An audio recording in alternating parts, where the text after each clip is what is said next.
What is going on, YouTube? Andrew Miller from Hook'emHeadlines.com coming back at you today.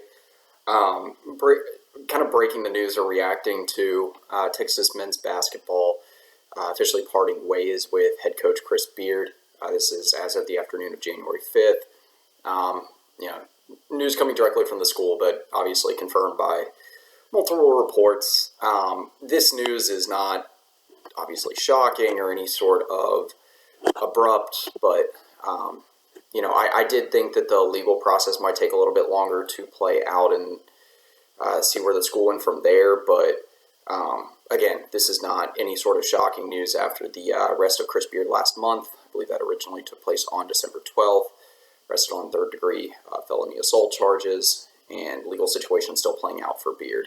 In the meantime, Rodney Terry has been the acting head coach.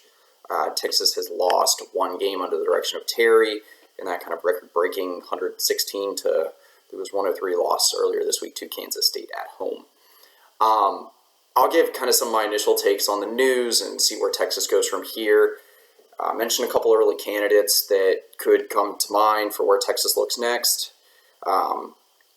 My initial take on this is, again, as I mentioned at the outset, it is not super abrupt, super shocking at this point.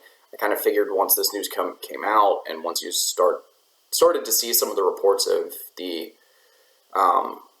length to which this legal situation was pretty dire, that it was hard to see a situation where Chris Beard would be cleared, or that, maybe the situation appeared worse than initially was at first. But, this was obviously a very serious situation, and the university had to handle it as such. And a little bit less than a month after his arrest and the charges were handed to him, that, Texas is parting ways with him. So, first and foremost, I think one thing that has to be addressed in the way of the Texas program is, what is the future looking like? This is a team that Beard kind of built from the bottom up since April of 2021 when he was initially hired, whether it be portal guys or guys that came in via the recruiting trail. This is a team that is fortunately senior laden. You got experienced, some experienced super seniors between Marcus Carr, Timmy Allen, Christian Bishop, and a guy that Chris Beard brought in last offseason in Serge Barry Rice, a guy that's been around a little bit longer with the program like Brock Cunningham. So for that reason, I'm confident that there should be some solid leadership within the locker room. But if you're looking more toward the future of the basketball program, some of the more promising players on the team, Rowan Brumbaugh, who's probably taking a red shirt this year, what happens with him long term, because I don't know, for guys like Arterio Morris and Dylan Mitchell that are more highly touted, had more immediate NBA draft hype. I think Dylan Mitchell at this point, you would expect him to go to the draft either way, depending on who the next head coaching hire is. But Arterio Morris, there might be some questions around. A guy like Brumbaugh, his plan was to be developed in Chris Beard's system and, be a long-term impact point guard. What is his plan in the long term now? I think there will be continual questions around those players. On the recruiting trail, you recently had the 2 5-star commits in the 2023 class, 2 5-star commits and early signees. A.J. Johnson and Ron Holland reaffirmed their commitments to Texas, but it was also before the news came out that Chris Beard was fired. This gives them an out now for, if they want to release from their letters of intent. This is a situation with a head coach departing that can get that done. So that's a possibility here. But like I said, they did reaffirm their commitments to Texas, and that was after the initial news of the arrest came out, so we'll see. I think that will be something that that's something that we will be heavily following at the site. And along with the news of the current targets on the recruiting trail for the 2024 class. Texas already lost one guy, Yves Misi, priority 5-star center, coming out of prolific prep in Napa, to Baylor earlier this week. He was a guy that was fully trending toward Texas, coming out of I believe it was a December 9th official visit, so it was right before the Chris Beard news came to light. Or it wasn't that's not a right words to choose. Before the situation came about, it was right before, and then right after the news, about 2 weeks after, you hear about Izumisi setting a commitment date and that, he was fully trending toward Baylor, and yesterday makes that official, commits to Baylor. What happens with the rest of the targets that you have out there? A guy like 5-star forward Liam McNeely. I think the first name that comes to mind actually is the number one rated 2024 recruit in the nation, Trey Johnson out of Dallas Lake Highlands. He was someone that Texas had a lot of momentum with early on. You got him on the visit to campus, got him to hang out with Kevin Durant for a little bit. Texas was making a lot of the right moves early on there, and the timing of this news, we'll see. Obviously not going to do Texas any favors here, but a lot of that will depend on the next head coaching hire as well. He's got some solid relationships on this staff, but does Texas end up keeping any of the guys on the current staff? 2024 recruiting will have a lot of questions. The good news there is there's a lot of in-state talent that has relationships built with multiple different guys on this staff. So depending on who the next head coach decides to retain, some of the guys that Texas already has established some momentum with, got a foot in the door, those relationships can continue into the next staff cycle. So that's part of the good news, I think, just from my understanding of the situation. Last but not least, talking about the future of the program in general and maybe some potential head coaching candidates that can come to mind. And most immediately, what is the outlook for the rest of the season? So for the rest of the season, I think the good news is that, again, I mentioned all the seniors on this team.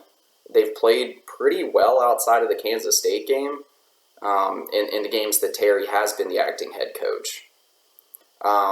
Depending on how the next few games go within the Big 12, I would still feel good about Texas being a top 25 team this season, a team that can contend come March. Defense has to pick up because the defense has not been very good under Terry, to say the least, but hopefully the Kansas State game is a blip on the radar because you've got a lot of solid, experienced defensive players on this team. They have to step up. I could still realistically see Texas finishing as a Sweet 16 team. Is the ceiling as high as it was before? Maybe not, but you still have an acting head coach with a lot of actual head coaching experience. Rodney Terry's been a Division I head coach for more than a decade, had a lot of winning seasons. So in that regard, you got to feel pretty good about the situation, all things considered. Moving forward, I think Rodney Terry you would still have to consider as someone that could be on the candidate list for the job. We'll see how he finishes the season, but he's a guy that all these players are familiar with, and if he ends up having a solid finish to the season, I'm talking realistically would have to probably be like an Elite 8 or a Final Four run. But if he starts making moves, his team starts coming together on the court and on that the staff is making some real big moves on the recruiting trail, Terry's probably going to be a legitimate consideration. Some other names that kind of stuck out to me while doing some digging. This is just from the collegiate level.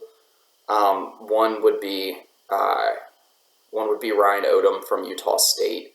He's someone that has turned that program around pretty quick in terms of FPI and simple rating system. Right now, Utah State is a top 30 team, and he's made quick work of that rebuild.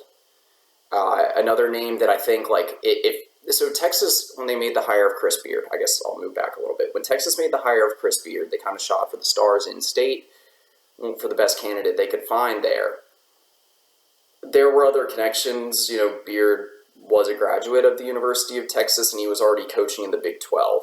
But I think a name, if Texas is just trying to go for an absolute home run hire and to throw a lot of money at a guy, Kelvin Sampson is a guy you would have to consider at Houston. But Sampson has built something really solid at Houston. He's a graduate from there. That is going to be a tough one to pull off, but I think that's a name that you might hear mentioned some. I'm going to end up coming back with a piece on the website later today, and I'll end up linking that in the description below once it is out.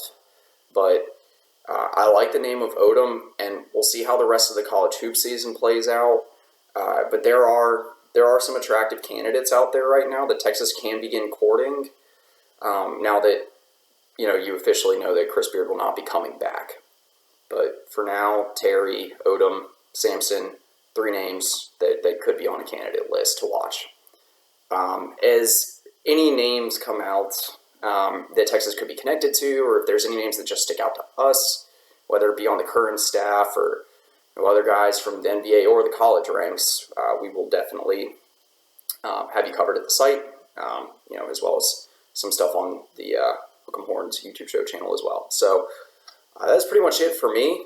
We will end up coming back probably with a video on this later today, talking more about the direction of the program, some other candidates. Again, this is pretty fresh news. I'm recording this kind of early to mid-afternoon on January 5th, and so these are just some of my initial takes on what this initial impact could be and what the direction of the program is looking like. But anyway, that is pretty much it. Welcome.